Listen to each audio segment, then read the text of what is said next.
Hello dear student, তোমাদেরকে স্বাগত জানাই আর্টস একাডেমি ডব্লিউবি চ্যানেলে। আজকের ভিডিওতে আমরা আলোচনা করব মাধ্যমিক 2026-এর জন্য বাংলা থেকে রবীন্দ্রনাথ ঠাকুরের লেখা আফ্রিকা কবিতার খুবই ইম্পর্ট্যান্ট এমসিকিউ। এই এমসিকিউগুলো তোমাদের পরীক্ষায় আসার চান্স 100%। তো চলো এমসিকিউগুলো দেখে নিই। আর শুরু করার আগে একটা কথা বলে রাখি যে তোমাদেরকে আমি এই পিডিএফটা দিয়ে দেবো। পিডিএফটা কীভাবে পাবে জানতে হলে ভিডিওটা শেষ পর্যন্ত দেখো, জেনে যাবে। একের এক, সেই হোক তোমার সভ্যতার শেষ পুণ্যবাণী। সভ্যতার শেষ পুণ্যবাণী হচ্ছে ক্ষমা করা। আদিম যুগে স্রষ্টার কার প্রতি অসন্তোষ ছিল? নিজের প্রতি।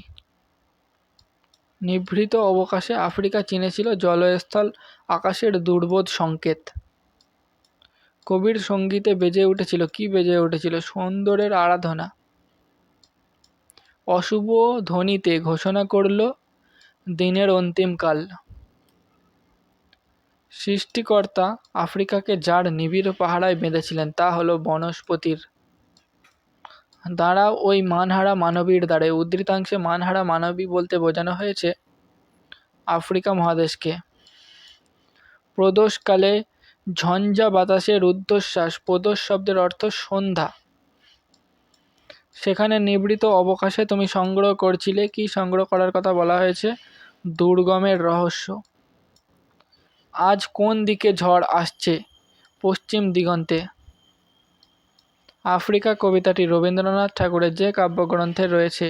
পত্রপুট। বাঁধলে তোমাকে বনস্পতির নিবিড় পাহারায়। আপনাকে উগ্র করে ড্যাশ প্রচণ্ড মহিমায় তাণ্ডবের দুন্দুভি নাদে।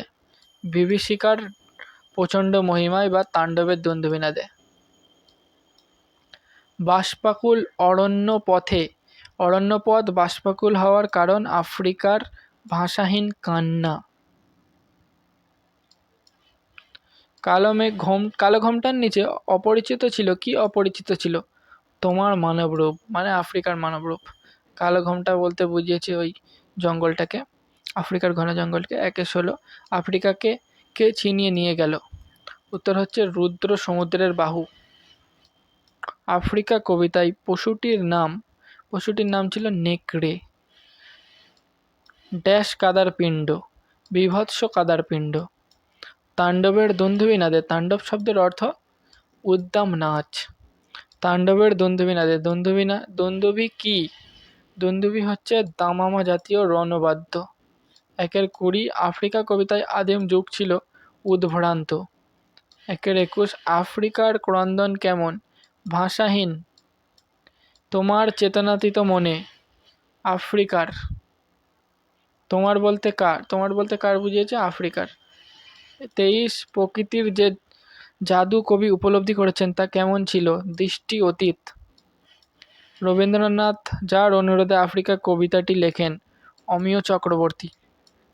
ড্যাশ চাচ্ছিলে হার মানাতে, শঙ্কাকে চাচ্ছিলে হার মানাতে।